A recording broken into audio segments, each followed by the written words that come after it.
ท่านทั้งหลายเราปลูกลำไยเราปลูกลิ้นจี่เราปลูกมะม่วงใช้ระยะเวลายาวนานกว่า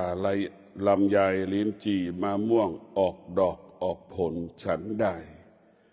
การนั่งสมาธิก็ใช้เวลาฉันนั้นการนั่งสมาธิ15 วัน1 เดือน2 เดือน3 เดือนได้ผลเห็นผลทันตาการนั่งสมาธิออกดอกออกผลได้ง่ายกว่าปลูกลำไยลิ้นจี่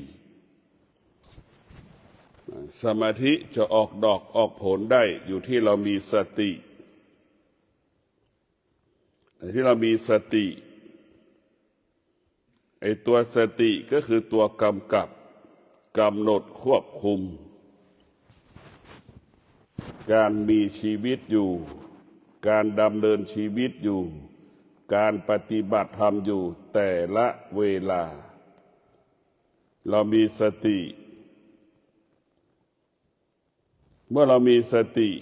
เราจะเข้าถึงความสงบสุขของสมาธิได้ความสงบสุขนั่นแหละคือผลของสมาธิ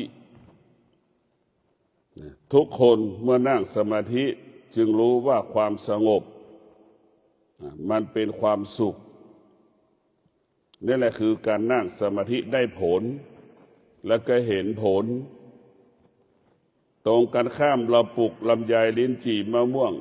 ต้อง6 ปี5 ปีกว่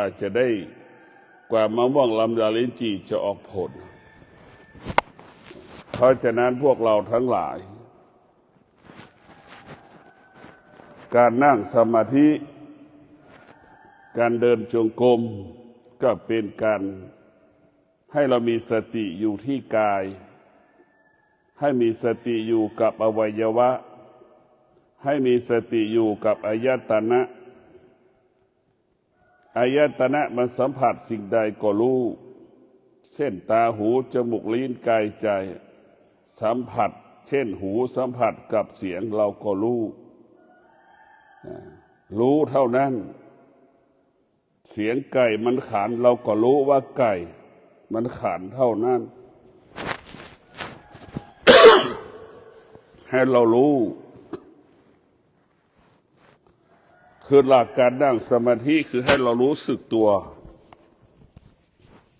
ให้เรามีสติรู้เท่านี้แหละคือหลักของการนั่งสมาธิวุ่นวายเราก็รู้นั่นแหละคือสมาธิมันสงบเราก็รู้นั่นแหละคือสมาธิคือเรามีสติรู้อาการของร่างกายทุกส่วนเราจะยืนเราก็รู้เหลียวหลังเราก็รู้เราจะถอยเราก็รู้เราจะคุกเข่าก็รู้คือเรารู้อาการของร่างกาย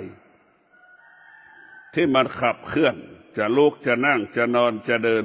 ในอริยบททั้ง4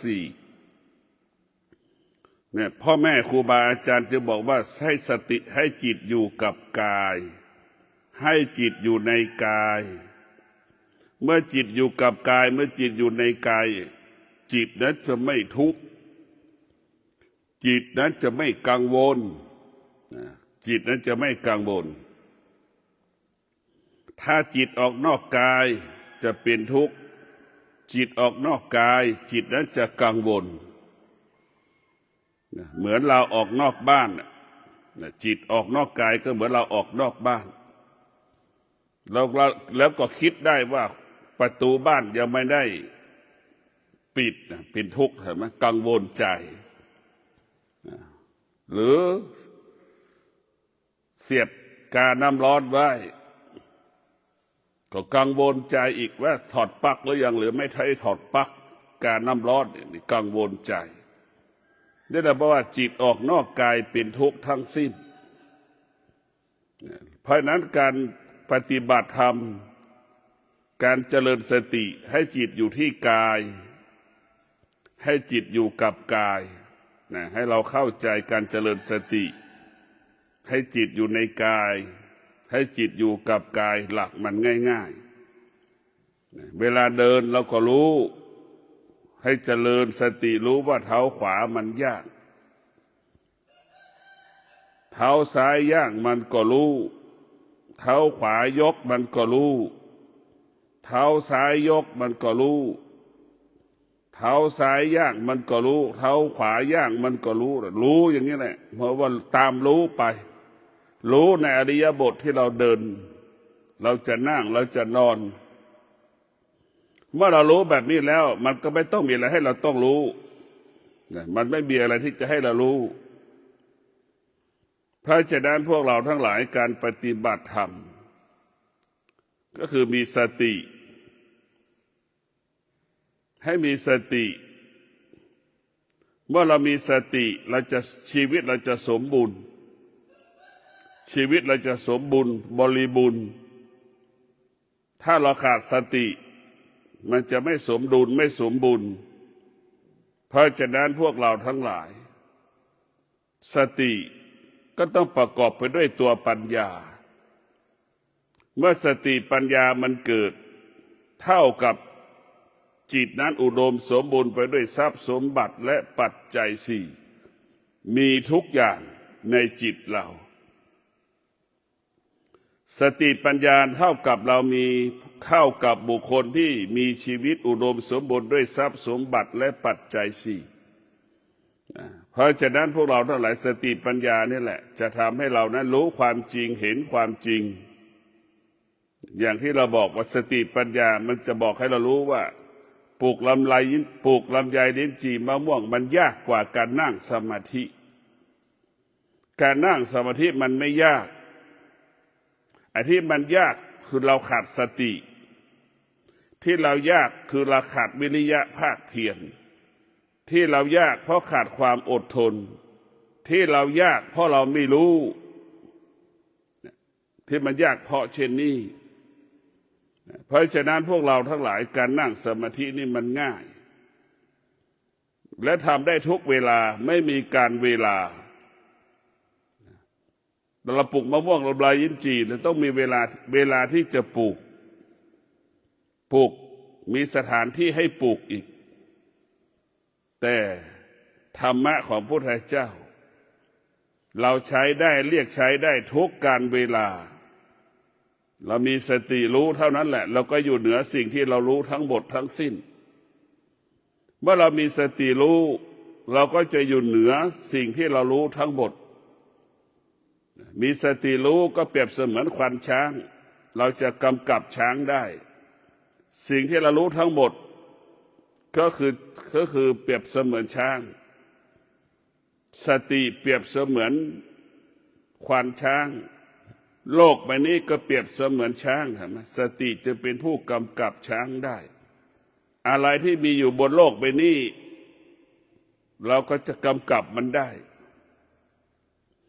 สิ่งที่มีอยู่บนโลกก็หมายถึงอารมณ์ความรู้สึกความนึกคิดของเรานั่นแหละเหมือนกันหมดทั้งโลกฝรั่งคนยุโรปเป็นอย่างไรคนเอเชียก็เป็นเช่นนั้นเพราะฉะนั้นคือมันเหมือนกันหมดมันไม่มีอะไรที่แตกต่างเช่นความอยากไม่มีชนชาติไหนไม่มีความอยากไม่มีคนศาสนาไหนไม่มีความอยากไม่มีจะมีศาสนาไม่มีศาสนาความอยากก็เกิดขึ้นในตัวคนของคนทุกๆคนเพราะฉะนั้นพวกเราทั้งหลายความอยากเป็นธรรมชาติและเป็นปกติของมันแต่ถ้าเรามีสติปัญญาเราจะรู้ว่าความอยากเป็นก่อให้เกิดความทุกข์ความอยากเป็นเหตุให้เกิดความทุกข์ยิ่งอยากมากก็ยิ่งทุกข์มากยิ่งอยากรุนแรงขึ้นเท่าไหร่ก็ความรู้สึกก็รุนแรงมากเท่านั้นนะเราจะเห็นเหมือนหมาที่มันกัดกันเวลาเราเอาข้าวให้มันกินเนี่ยความอยากมันจะรุนแรงเหมือนหมากัดกันเวลาเอาข้าวให้มันกินมันจะเกิดอาการมันสำแดงอาการแบบนั้นแหละมันรุนแรงเพราะฉะนั้นเรามีสติเราจะดับความอยากละความอยากทางตาทางหูทางจมูกทางกายทางจิตได้ เพราะความอยากมันเกิดมันต้องอาศัยตาความอยากมันต้องอาศัยหูความอยากต้องอาศัยจมูกจะเป็นเหตุให้เราเกิดความอยากความอยากต้องอาศัยลิ้นจมูกกายกับจิตมันต้องอาศัยกันเพราะฉะนั้นพวกเราทั้งหลายความอยากได้อาศัยอายตนะทั้งหมดเป็นช่องทางให้เกิดความอยากถ้าเราเอาสติไปไว้ที่ตาสติก็จะป้องกันไม่ให้ตานั้นเกิดความอยากไม่ให้ความอยากเกิดขึ้นที่ตาเนี่ยเราเอามีสติเราเอาสติไว้ที่หูอีกก็ไม่ให้หูติดในเสียงไม่ให้หูนั้นหลงในเสียงแล้วก็มีสติเอาสติไปเฝ้าที่หูอีกสติก็เหมือนยามเฝ้าบริษัทใครจะเข้ากี่คนก็รู้ออกกี่คนก็รู้นั่นแหละคนนอกคนในที่เราจะออกเรารู้หมดเพราะฉะนั้นพวกเราทั้งหลายเรามีสติหยุดความอยากระงับความอยากเท่าทานความอยากที่มันผ่านทางเสียงที่มันกระทบกับหูเห็นไหมหูมันสัมผัสกับเสียงเรามีสติแล้วก็ป้องกันความอยากได้ความอยากทำให้สามารถจะเกาะได้เพราะฉะนั้นพวกเราต้องมีสติความอยากเกิดจากจมูกอีกเราก็มีสติอยู่ที่จมูกเรามีสติป้องกันไม่ให้จมูกไปหลงในกลิ่นไม่ยึดติดในกลิ่นความอยากก็หมดสิ้นไปนี่แหละมันจะเป็นอย่างนี้ความอยากเกิดที่ลิ้นอีกลิ้นไปสัมผัสกับรสชาติน้ำอาหารสารพัดสิ่งต่างๆเราก็มีสติอยู่ที่ลิ้นมีสติรู้เมื่อเรามีสติรู้ความอยากมันก็จะไม่เกิดทางกับลิ้นอีกเราจะต้องพิจารณาเป็นไล่ไปทีละส่วนละส่วนละส่วนตั้งแต่1 ถึง 6เราไล่ให้ได้อายตนะทั้ง6เป็นช่องทางความอยากเป็นเหตุให้เกิดความอยากความอยากเหล่านี้มันเป็นเหตุให้เกิดความทุกข์กายของเราก็เป็นช่องทางของความอยากเราจะไม่ให้กายไปยึดติดว่าแข็งว่าร้อนว่าหนาวว่าเย็นของนุ่มของแข็งที่กระทบกับกายของเราเราจะต้องมีสติอยู่ที่กายอีกเมื่อเรามีสติอยู่ที่กายมีสติอยู่กับจิตอยู่มีสติมันก็จะไม่ต้องหลงทางหลงผิดตัวสตินี่จะเป็นเครื่องเป็นกำลังเป็นเสาหลักเป็นเสาเอกเป็นเสาหลักของการปฏิบัติธรรมการดำเนินชีวิตของเราผู้ที่มีสติจะเป็นผู้ที่บริสุทธิ์เป็นผู้บริสุทธิ์กายวาจาใจบริสุทธิ์เพราะสตินั้นจะมีแต่เรื่องธรรมะทั้งสิ้นเมื่อเราขาดสติก็จะร่างกายเราจะเป็นผู้ไม่บริสุทธิ์สกปรกเรียกว่ามีสติจะเป็นผู้ที่สะอาดถ้าขาดสติจะเป็นผู้สกปรกเปื้อนไปด้วยความโลภความโกรธความหลงความอยากถ้าเรามีสติความโลภความโกรธความหลงไม่เกิดกายวาจาใจเราสะอาดตัวสตินี่ก็สำคัญเป็นเครื่องป้องกันความอยากเรียกว่ามีสติไม่ทุกข์ถึงแม้ทุกข์นั้นก็ทุเลาเบาบางแก้ไขได้ง่ายเรียกว่ามีสติเมื่อมีสติไม่ทุกข์ไอ้ทุกข์มันก็เบาแล้วมันก็จางหายไปในที่สุดดั่งเสื้อผ้าที่เปื้อนเราซักมันก็เบาบางหายไปในที่สุดอันนั้นแหละคือการทุกข์มีสติมันทุกข์เบาบางลงเหมือนเราซักเสื้อนุ่งแล้วก็ซักนุ่งแล้วก็ซักนั่นแหละที่สุดคราบที่เปื้อนทุลีฝุ่นเกาะเสื้อเรามันก็จางหายไปในที่สุดนั่นคือสติก็คือเครื่องป้องกันความทุกข์สติแล้วเมื่อเรามีสตินี่เราจะเท่าทานความทุกข์เรามีสติเราจะแก้ความทุกข์ได้ง่ายเรามีสติแล้วก็จะออกจากความทุกข์ได้ง่ายออกจากความอยากได้ง่ายพวกเราทั้งหลายสติเปรียบเสมือนน้ำความทุกข์เปรียบเสมือนเกลือ มีสติมากเท่าไหร่ทุกข์ก็เบาบางลงเหมือนเกลือหนึ่งถุงน้ำหนึ่งกะละมังอย่างเงี้ยเกลือมันไม่เค็ม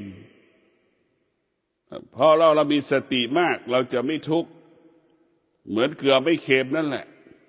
เกลือมันไม่เค็มเพราะเอาน้ำไปเติมเรามีสติมากเราจะไม่ทุกข์เมื่อเราไม่ทุกข์มันก็สบาย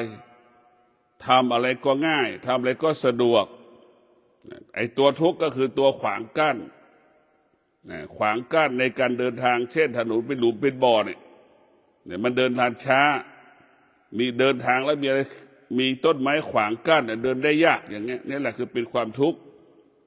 ทุกข์ก็แก้ได้ทุกอย่างมันแก้ได้หมดทุกอย่างมันแก้ด้วยธรรมะคือตัวสติ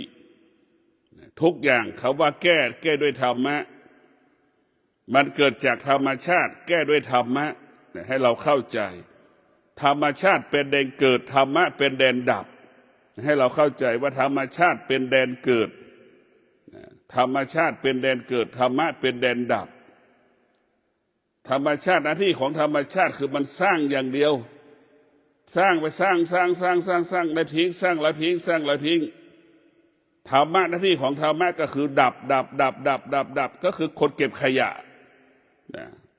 ธรรมะของพระพุทธเจ้าเปรียบเสมือนคนเก็บขยะคนเก็บขยะนั่นแหละธรรมชาติก็เหมือนคนทิ้งขยะน่ะเป็นแบบนั้นแหละเรียกว่าธรรมชาติเป็นแดนเกิดดีไม่ดีไม่รู้มันเกิดอย่างเดียวนั่นแหละแต่ธรรมชาติก็ที่ดับคือเก็บกวาดทำความสะอาดเห็นไหมเหมือนผู้ทำความสะอาดเหมือนลูกจ้างนั่นแหละทำความสะอาดบ้านเรียกว่าธรรมะเป็นแดนดับธรรมชาติเป็นแดนเกิดให้เราเข้าใจทุกอย่างเรามันเกิดจากธรรมชาติของมนุษย์ทั้งระบบความโลภความโกรธความหลงเป็นธรรมชาติแต่เราจะดับความทุกข์ได้ก็ต้องธรรมะอดทนเมื่ออดทนมันจะไม่ทุกข์เมื่อเรามีสติเราจะไม่ทุกข์เรามีวิริยะภาคเพียรความทุกข์ที่เกิดแก้ได้ง่ายมันก็เป็นอย่างนี้เป็นแบบนี้ของมันพวกเราต้องมีสติผู้ที่มีสตินั่นก็จะรู้ความจริงเห็นความจริงรู้ความจริงเห็นความจริงว่าความอยากเป็นเหตุให้เกิดความทุกข์ความไม่อยากก็เป็นเหตุให้เกิดความทุกข์อยากเห็นก็เป็นความทุกข์ไม่อยากเห็นก็เป็นความทุกข์อยากได้อยากมีอยากเป็นก็เป็นทุกข์มันเป็นทุกข์ทั้งหมดถ้ามันเป็นกิเลสเพราะฉะนั้นพวกเราต้องมีสติในการมีชีวิตอยู่การมีชีวิตอยู่บนโลกใบนี้ต้องมีสติอยู่กับปัจจุบันสติอยู่กับปัจจุบันก็คืออยู่กับกาย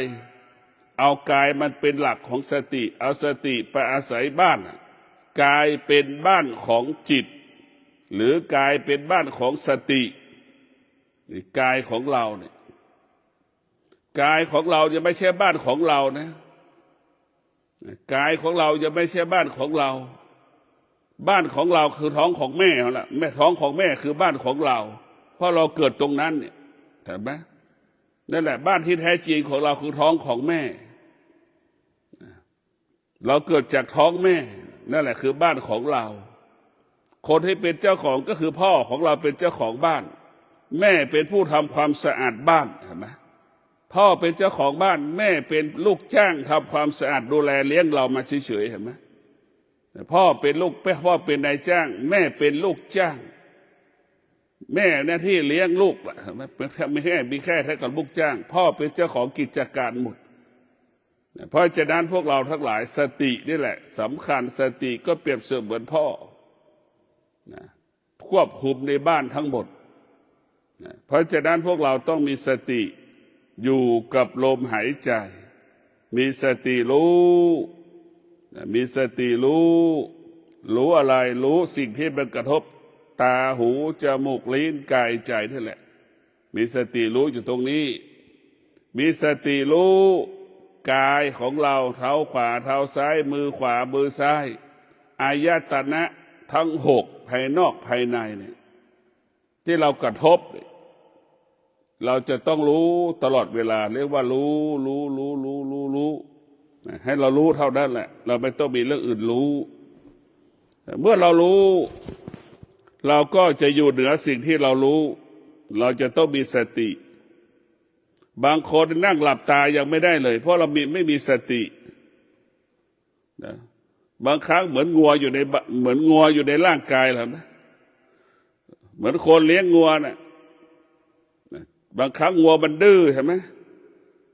ไล่ออกคอกก็ไม่ออกมันต้องเอาเชือกผูกคอและกันลากยังไม่ออกเอาไม้ตีอีกใช่ไหมจิตแล้วมันก็ดื้ออยู่บางอย่างมันดื้อเพราะนั้นเราต้องมีสติบังคับจิตเราให้มันหลับตาให้ได้ไม่ต้องให้มันสงบหรอกแค่ให้นั่งเราหลับตาให้หลับให้ได้บางคนได้หลับตาไม่ได้เลยนั่งสมาธิจะหลับตายังหลับไม่ได้ยังลืมตาอยู่ดีนึกดูในชีวิตมันจะประสบความสำเร็จอะไรแค่จะหลับตาเป็นสิ่งที่ง่ายที่สุดในการนั่งสมาธิแต่ทำไม่ได้มันอ่อนแอเกินไปนะมันอ่อนแอเกินไปมันบอกว่าจิตเราอ่อนแอมันบอกว่าความมั่นคงของจิตมันไม่มีเลยวันไหวตลอดเวลาเพราะฉะนั้นพวกเราต้องมีสติมีสติรู้มีสติรู้มีสติรู้แต่เมื่อเรามีสติแล้วเราจะบังคับตาของเรานี้หลับตาได้แล้วก็บังคับกายนั่งสมาธิอยู่ในอริยบทในอริยบทของการนั่งสมาธิครบบริบูรณ์30 นาทีได้เราต้องฝึกฝนถ้าเราไม่ฝึกฝนเราก็พ่ายแพ้จิตตัวเองเพราะจิตมันไม่สู้ถ้าจิตมันเป็นกิเลสมันจะไม่สู้ธรรมะเพราะกิเลสมันกลัวธรรมะธรรมชาติมันกลัวธรรมะทั้งหมดธรรมชาติมันพ่ายแพ้ธรรมะทั้งหมดธรรมะทั้งหมดชนะธรรมชาติทั้งระบบธรรมะจึงเป็นผู้ควบคุมธรรมชาติธรรมะจึงเป็นผู้ควบคุมธรรมชาติธรรมะมันบอกให้เรารู้สิ่งไม่มีชีวิตสิ่งมีชีวิตมีความสำคัญต่อการมีชีวิตอยู่ของเรานะแม่น้ำป่าไม้ภูเขาอากาศมีความสำคัญมีความจำเป็นต่อการมีชีวิตอยู่ของมวลมนุษย์โลกเพราะฉะนั้นมวลมนุษย์โลกจะต้องคิดพิจารณาอย่าได้ทำลายแม่น้ำป่าไม้ภูเขาอย่าได้ทำลายสิ่งแวดล้อมทำให้ชีวิตเราทำลายสิ่งเหล่านี้จึงทำลายชีวิตของตนเพราะฉะนั้นพระพุทธเจ้าจึงบอกสอนให้เราโดยเฉพาะศีล 5ข้อที่1ศีล 5ข้อที่1คือว่าด้วยเรื่องสิ่งแวดล้อมนั่นแหละว่าด้วยเรื่องสิ่งแวดล้อมปานาถามว่าสิ่งมีชีวิตอาศัยอะไรแม่น้ำป่าไม้ภูเขาอากาศเราก็ไม่ควรไปเบียดเบียนทำลายแม่น้ำป่าไม้ภูเขาทำให้ส่งผลกระทบมวลมนุษย์โลกส่งผลกระทบถึงสัตว์ตัวเล็กตัวน้อยที่อาศัยอยู่เพราะฉะนั้นพวกเราทั้งหลายเราต้องมีสติเอาธรรมไปดับธรรมชาติหน้าที่ของธรรมชาติมันสร้างให้เรารู้ว่าหน้าที่ของธรรมชาติมันสร้างอย่างเดียวเหมือนคนกินแล้วก็ทิ้งนั่นแหละทุกคนกินแล้วก็ทิ้งใส่ขยะหมดเห็นไหมธรรมชาติก็เหมือนคนธรรมะก็เหมือนคนเก็บขยะนั่นแหละเอาขยะไปทิ้งนั่นคือธรรมะจะเป็นผู้ขยันผู้มีความอดทนบุคคลที่มีธรรมะมีวิริยะภาคเพียรมีความอดทนไปเลิศวิริยะภาคเพียรไปเลิศเห็นไหมเหมือนอย่างเจ้าหน้าที่เก็บขยะเทศบาลกรุงเทพมหานครนั่นแหละจะเก็บขยะทุกวัน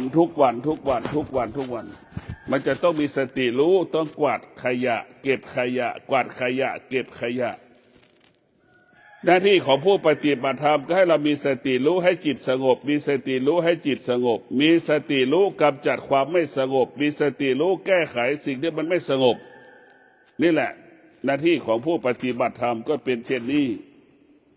ให้เรารู้พ่อค้าผู้ประกอบอาชีพผู้ปฏิบัติหน้าที่ก็มีสติรู้ อยู่กับการปฏิบัติหน้าที่แต่ละเวลาเมื่อเราทำงานประสบความสำเร็จมันก็เกิดความสงบก็คือความสุขพวกเราต้องมีสติพิจารณาว่าร่างกายของเราก็ดี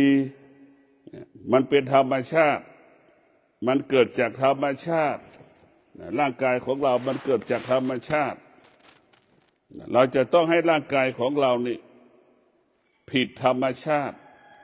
ถ้าร่างกายเราเป็นต้นไม้เนี่ยธรรมะ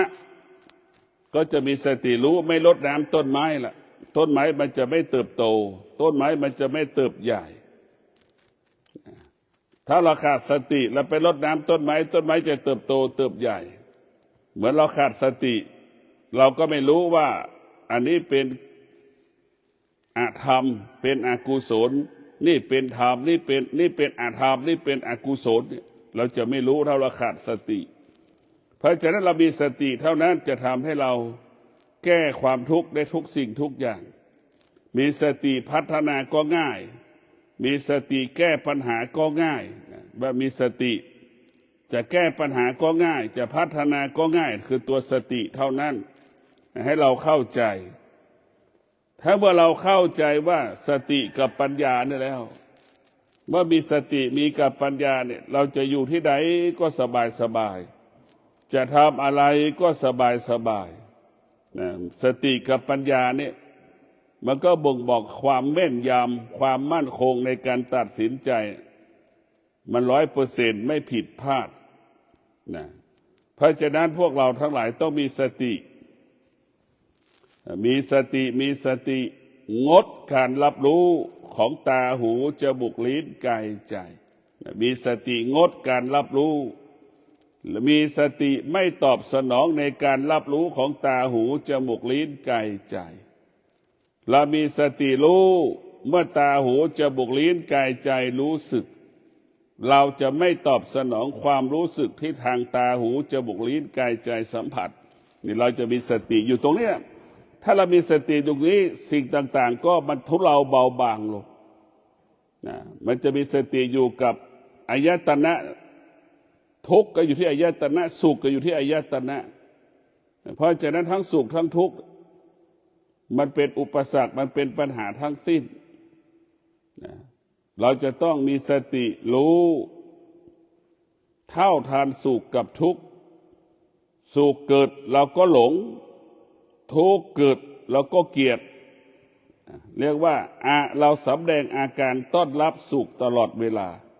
เราสำแดงอาการต้อนรับความทุกข์ตลอดเวลาสุขกับทุกข์ต้องอยู่กับเราตลอดเวลาถ้าสุขเปรียบเสมือน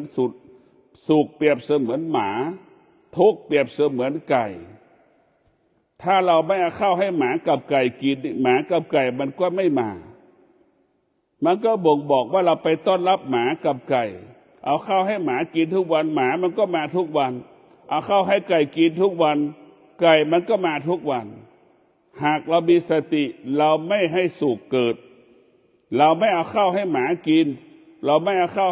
ให้ไก่กินไก่มันก็ไม่มาหมามันก็ไม่มาก็เปรียบเสมือนเราไปไม่ต้อนรับสุขไม่ต้อนรับทุกข์ท้ายสุขก็ไม่เกิดทุกข์ก็ไม่เกิดหากเราไปต้อนรับมันเมื่อไหร่ทุกข์ก็เกิดสุขก็เกิดเพราะเราไปต้อนรับมันสุขเกิดมันก็เกิดอาการสำแดงอาการทุกข์เกิดก็เกิดอาการสำแดงอาการนะทุกข์เกิดก็สำแดงอาการออกอาการเพราะฉะนั้นพวกเราทั้งหลายเราต้องมีสติพิจารณาเราจะไม่สำแดงอาการมีสติรู้ไม่สำแดงอาการต้อนรับและปฏิเสธสุขที่เกิดทุกข์ที่เกิดถ้าเรามีสติรู้แค่นี้แหละมันก็เป็นเครื่องป้องกันทั้งหมดทั้งสิ้นทุกข์เกิดเราก็ไม่ต้อนรับสุขเกิดเราก็ไม่ต้อนรับมันและมีสติรู้อยู่เหนือสุขมีสติรู้อยู่เหนือทุกข์จนถึงที่สุขกับทุกข์มันก็เป็นก้อนน้ำแข็งมันละลายหมดเมื่อเราไม่ต้อนรับมันเอาก้อนน้ำแข็งมาวางไว้สักระยะไม่กี่นาทีน้ำแข็งก็ละลายสุขก็เป็นเช่นก้อนน้ำแข็งทุกข์ก็เป็นก้อนน้ำแข็ง สุขเป็นสิ่งที่ไม่ทนทุกข์ก็เป็นสิ่งที่ไม่ทนถ้าเราเข้าใจว่าสุขเป็นสิ่งที่ไม่ทนทุกข์เป็นสิ่งที่ไม่ทนสุขก็เป็นสิ่งทนได้ยากทุกข์ก็เป็นสิ่งทนได้ยากเห็นไหมมันไม่มีอะไรที่จีรังยั่งยืนมันไม่มีที่สุดมันก็คือเป็นก้อนน้ำแข็งละลายหายกลายเป็นน้ำก็ระเหยแห้งอีกเห็นไหมถ้วยที่รองน้ำก็เสื่อมสลายเห็นไหมอย่างนี้แหละคือเราต้องพิจารณาตามความเป็นจริงธรรมะของพระพุทธเจ้าให้เราอยู่กับกายกับจิตนี่สำคัญที่สุดกายกับจิตนี่สำคัญที่สุดให้เราพิจารณาทุกวันเราต้องมีคำว่าจิตรู้ความจริงละความจริงตารู้ความจริงตาก็ละความจริงหูรู้ความจริงสัมผัสกับความจริงหูก็ละความจริงจมูกสัมผัสกับความจริงเราก็ให้จมูกละความจริงให้เป็นแบบนี้ให้เป็นอย่างนี้แต่ให้เรารู้ลิ้นสัมผัสกับความจริงเราก็ละให้ลิ้นละความจริงกายก็เช่นเดียวกันรู้ความจริงละความจริงเราให้มันละให้หมดเราจะไม่เอารู้แล้วก็ละสำคัญที่สุดรู้และละในสองคำนี้พอแล้วเบาสบายรู้กับละเนี่ยรู้ได้ละได้ด้วยสติรู้ได้ละได้ด้วยสติกายเบาใจมันเบาเดินคล่องสุขภาพดีอายุยืนเนี่ยรู้แค่นี้แหละรู้แล้วละจบมันเบาเพราะฉะนั้นพวกเราทั้งหลายเรามีสติสุขก็เป็นโทษทุกข์ก็เป็นโทษทั้งสิ้นสุขก็เป็นโทษทุกข์ก็เป็นโทษสุขเป็นเรื่องของกิเลสทุกข์ก็เป็นเรื่องของกิเลสมันเป็นโทษทั้งสิ้นถ้าเรามองว่าสุขมีคูณมันก็มีคูณอีกโทษมีคูณมันก็มีคูณอีกถ้าเรามีปัญญาเราก็จะเห็นทั้งสองอย่างเห็นคุณและโทษของสุขกับทุกข์ถ้าเรามีปัญญาอีกเราจะไม่ให้สุขไม่ให้ทุกข์เกิดขึ้นมันจะเป็นแบบนี้ให้เราพิจารณาเราจะดำรงตนเช่นไรทุกข์จะไม่เกิดเราต้องมีสติรู้เมื่อเรามีสติรู้แล้วนี่เราก็สามารถดับเราจะป้องกันความทุกข์ได้มีสติรู้เมื่อเรามีสติรู้แล้วเราจะป้องกันความทุกข์ได้มีสติรู้มีสติรู้มีสติรู้มีสติรู้เท่านั้นแหละเมื่อเรามีสติรู้เราจะป้องกันความทุกข์ออกจากชีวิตเราได้เรามีสติรู้เราก็กำจัดความสุขที่เกิดขึ้นออกไปจากชีวิตเราได้มีสติสุขไม่ต้อนรับทุกข์ไม่ต้อนรับเป็นสิ่งที่มีค่าที่สุดสติธรรมะก็คือบอกให้เราดำรงตนประพฤติตนให้อยู่เหนือธรรมชาติธรรมะบอกให้เรามีชีวิตอยู่เหนือธรรมชาติทุกวันนี้เรามีชีวิตอยู่ใต้อำนาจธรรมชาติความโลภความโกรธความหลงเป็นธรรมชาติเห็นไหมอยากได้อยากมีอยากเป็นสุขทุกข์เป็นธรรมชาติแต่ธรรมะมันบอกวิธีการให้เราอยู่เหนือธรรมชาติหรือให้เราเข้าใจเรื่องธรรมชาติเข้าใจสติปัฏฐานสี่เข้าใจปฏิจจสมุปบาทให้เราเข้าใจสติมหาสติปัฏฐานสูตรให้เราเข้าใจอนัตตลักขณสูตรให้เราเข้าใจอธิตตปริยสูตรให้เราเข้าใจมรรคแปดให้เราเข้าใจอริยสัจสี่นี่ทำให้เราเข้าใจสิ่งเหล่านี้เมื่อเราเข้าใจมันเราก็อยู่เหนือมันเมื่อเราเข้าใจมันเราไม่ยึดติดในมันเมื่อเราเข้าใจมันเราจะไม่หลงมันนี่แหละคือเราเข้าใจธรรมะจะบอกให้เราเข้าใจเรื่องธรรมชาติอยู่เหนือธรรมชาติธรรมะก็คือสติธรรมะก็คือปัญญาเมื่อเรามีสติมีปัญญานี่ธรรมชาติเป็นสิ่งสกปรกไม่ได้เป็นสิ่งสวยงามอย่างคนทั้งโลกรู้ทุกวันนี่ธรรมชาติเป็นสิ่งสกปรก เพราะมันเปื้อนไปด้วยความโลภความโกรธความหลงความอยากได้อยากมีอยากเป็นมันเป็นธรรมชาติแต่ธรรมะเนี่ยมันเป็นธรรมะคือสะอาดเหมือนน้ำดื่มใช่ไหมธรรมะสะอาดเหมือนน้ำดื่มคือธรรมะธรรมชาติก็เปรียบเสมือนน้ำล้างถ้วยอ่ะมันสกปรกแบบน้ำล้างถ้วยนั่นแหละเหมือนน้ำล้างก้นหม้อใช่ไหมนั่นแหละมันสกปรกแบบนั้นธรรมชาติเป็นสิ่งสกปรกธรรมะเป็นสิ่งสะอาดเหมือนน้ำเราดื่มธรรมชาติเหมือนกันน้ำเหมือนกันแต่มันสะอาดกับไม่สะอาดเพราะฉะนั้นธรรมะมันถูกกันกองด้วยตาหูจมูกลิ้นกายใจมันถูกกันกองด้วยตาหูจมูกลิ้นกายใจแต่ธรรมชาติมันไม่ได้ผ่านกระบวนการตาก็เป็นบ่อเกิดแห่งความคิดมันก็คิดผิดไปตลอดทั้งชีวิตเห็นไหมหูก็เป็นบ่อเกิดแห่งความคิดสัมผัสกับเสียงได้ยินเสียงเห็นไหมนั่นแหละเป็นก็ตัดสินใจผิดตลอดเวลาจมูกก็ดีเป็นเหตุให้เกิดความทุกข์ลิ้นก็เป็นเหตุให้เกิดความทุกข์กายก็ให้เกิดความทุกข์จิตก็เป็นให้เกิดความทุกข์เพราะฉะนั้นพวกเราทั้งหลายธรรมชาติตาหูจมูกลิ้นกายใจนั้นเป็นธรรมชาติธรรมะเนี่ยจะต้องไปฝึกธรรมชาติไปฝึกธรรมชาติเช่นควายมันไม่เคยไถนาเห็นไหมเราเอาควายไปไถนานั่นแหละจนถึงที่สุดควายมันก็คุ้นเคยกับการไถนางัวไม่เคยใส่ล้อแล้วก็เอามาใส่ล้อใส่เทียมลากเกวียนเห็นไหมท้ายสุดงัวก็คุ้นเคยกับการใส่ล้อลากล้อสบายนี่แหละจิตที่ฝึกฝนก็เป็นเช่นนั้นก็ขอให้ท่านทั้งหลายมีสติในการดำเนินชีวิตมีสติเราจะไม่ทุกข์ที่เราทุกข์เพราะเราขาดสติเมื่อเรามีสติ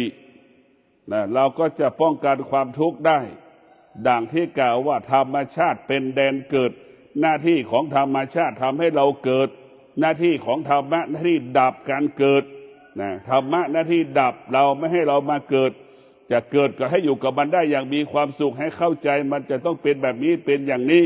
ก็ขอความสุขสวัสดีจงเกิดแก่ท่านทั้งหลายขอให้ท่านทั้งหลายมีสติในการดำเนินชีวิตเรางดงามตลอดกาลเวลาขอเจริญพร